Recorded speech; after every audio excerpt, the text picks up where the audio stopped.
Good afternoon, everyone. Thank you for joining us today and over the past few days. This afternoon, Rear Admiral John Mauger will be providing an update on the most recent findings from ROV operations in search of the Titan submersible. He will provide a brief statement and provide the opportunity for questions after. Please limit your questions to one per outlet. Following the briefing, the Joint Information Center staff and I will be here to help you with any of your further needs. May I now please introduce Rear Admiral John Mauger.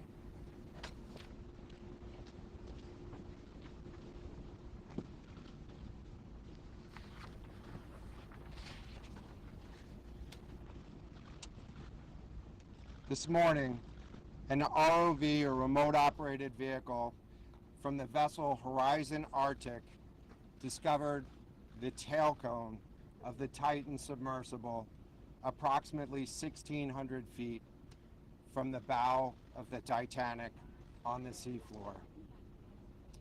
The ROV subsequently found additional debris.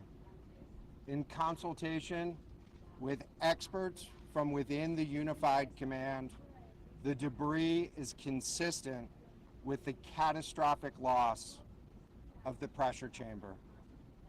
Upon this determination, we immediately notified the families.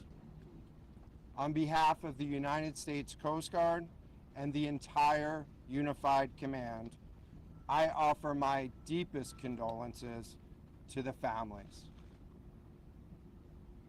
I can only imagine what this has been like for them, and I hope that this discovery provides some solace during this difficult time.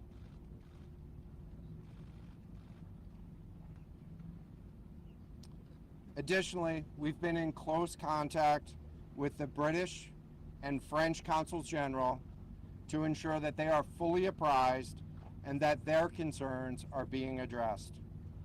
The outpouring of support in this highly complex search operation has been robust and immensely appreciated. We are grateful for the rapid mobilization of experts on the undersea search and rescue, and we thank all of the agencies and personnel for their role in the response. We're also incredibly grateful for the full spectrum of international assistance that's been provided. The ROVs will remain on scene and continue to gather information. Again, our most heartfelt condolences go out to the loved ones of the crew.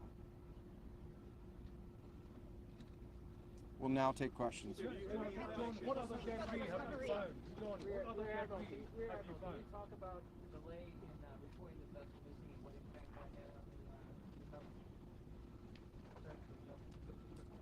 This was a incredibly complex case, and we're still working to develop the details for the timeline involved with this casualty and the response. And so we'll provide that information. James Matthews from Sky News. John, what other debris have you found? And have you found any trace of those who went on? So this is an incredibly complex operating environment on the seafloor, over 2 miles beneath the surface. And so the remote operating vehicle has been searching, and it is highly capable. And we've been able to classify parts of the pressure chamber for the Titan submersible. Let me refer to one of my undersea experts here, Mr. Paul Hankin, to talk about the nature of some of the debris.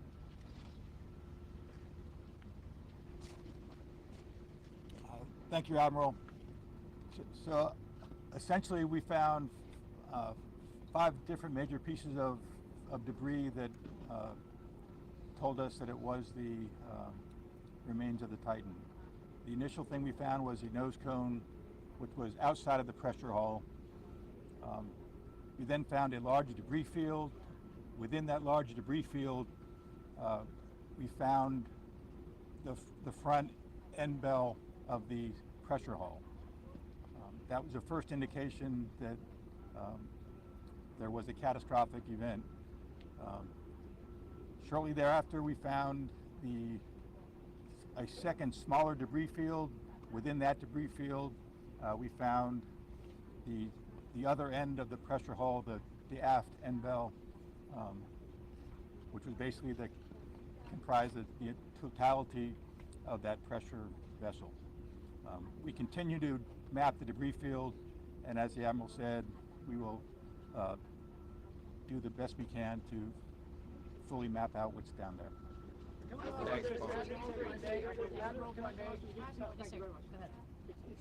very difficult question to ask, but it will be an important one for the families, of course. What are the prospects of recovering the bodies of the missing crew? So the questions was related. I'm restating the question from the standpoint of sometimes it's hard to hear the question here. What are the prospects for recovering crew members? And so this is a incredibly unforgiving environment down there on the seafloor, and the debris is consistent with a catastrophic implosion of the vessel. And so we'll continue to work and continue to search the area down there, but I don't have an answer for prospects at this time. Admiral, it's Tom Costello at NBC News. Is there any suggestion? Sorry, any suggestion at all that the sub itself collided with the wreckage of Titanic, or that instead it might have imploded above the wreckage and then rained down nearby? So the question was, is there any question as to whether or not the sub collided with the Titanic or whether it imploded above and debris field created from that? So the location of the Titan submersible was in an area that was approximately 1,600 feet from the wreck of the Titanic. I have an expert here that is familiar with that area and can talk about the debris field and what the debris field indicates in terms of where the casualty may have occurred. Rear Admiral, really quickly, can you tell me when that massive fleet will be called back? The expert voice is coming up to answer the question. Thank you, Admiral. So the question is, where does the wreck lie in relation to the Titanic? I didn't hear the Admiral's answer. I think 1,600 feet. Is that correct, Admiral? Yep, you got it. So that's off the bow of Titanic. It's in an area where there is not any debris of Titanic. It is a smooth bottom. There, to my knowledge and anything I've seen, there's no Titanic wreckage in that area. And again, 200 plus meters from the bow, and consistent with the location of last communication for an implosion in the water column. And the size of the debris field is consistent with that implosion in the water column. Well, if I can ask you a question, in terms of the timing here, you say that this was a catastrophic implosion.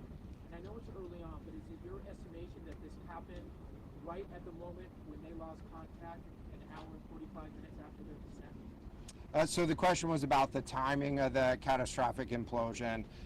Right now, it is too early to tell with that. We know that as we've been prosecuting this search over the course of the last 72 hours and beyond, that we've had sonar buoys in the water nearly continuously and have not detected any catastrophic events when those sonar buoys have been in the water. So. Can you describe what happens from here, sir, in the next days and weeks in terms of finding any more debris? What happens from here? So we will, the question was what happens from here, what's the next phase? And so right now, again, our thoughts are with the families and making sure that they have an understanding as best as we can provide of what happened and begin to find some closure. In terms of the large process, we're going to continue to investigate the site of the debris field. And then I know that there's also a lot of questions about how, why, and when did this happen. And so, those are questions that we will collect as much information as we can on now, while the governments are meeting and discussing, what an investigation of this nature of a casualty might look like. This is something that happened. I'll just remind everybody. This is something that happened in a remote portion of the ocean with people from several different countries around the world, and so it is a complex case to work through. But I'm confident that those questions will begin to get answered. From the UK, is there any suggestion that time factors, speed, anything could have prevented this or saved 5 people on board, or is this quite simply a catastrophic accident? The question was there any suggestion that time factors may have played a role or a consideration in the casualty here? And so the debris field is consistent with a catastrophic implosion of the vessel. Again, while we were prosecuting the search, we had listening devices in the water throughout and did not hear any signs of catastrophic failure from those. And so we're going to continue to investigate, or we're going to continue to document the information there and understand, based on all the information we have, the timeline. Sorry, do you have a comment for the investigation? What does this mean for the resources required for the investigation? Which ships will be pulling out and coming in? So the question was, what are the resources required for the investigation, and which ships will be pulling out and staying in? And so it's too early for me to talk about an investigation. That's a decision that's going to be taken outside of the search and efforts that I was leading. But we do have a number of vessels. We have 9 vessels on the scene right now. We had medical personnel on scene. We had other technicians on scene. And so we will begin to demobilize personnel and vessels from the scene over the course of the next 24 hours. But we're going to continue remote operations on the sea floor. And I don't have a timeline for when we would intend to stop remote operations on the seafloor at this point. Admiral, as a result of this, do you think there should be changes in the way these are safety rated or inspected so that this won't happen again? Yeah, the question was essentially about, do you think that there should be changes in safety ratings or inspection for these standards? I know that there's a lot of questions about why, how, when this happened, and the members of the Unified Command, have those questions too, as professionals and experts that work in this environment. And this is an incredibly difficult and dangerous environment to work in out there. But those questions about the regulations that apply and the standards, that's going to be, I'm sure, focus of future review. Right now, we're focused on documenting the scene and continuing the subsequent evidence. We don't know the timing here, but there was the banging noises yesterday that redirected and deployed the ROVs to this area. Is there anything conclusive in those noises, and did that redirection and then finding this debris field today all help? So throughout the search efforts, we reacted to the information that we had available to us, and while we continued to send it off for deeper analysis. Again, really complex operating environment for us to work in.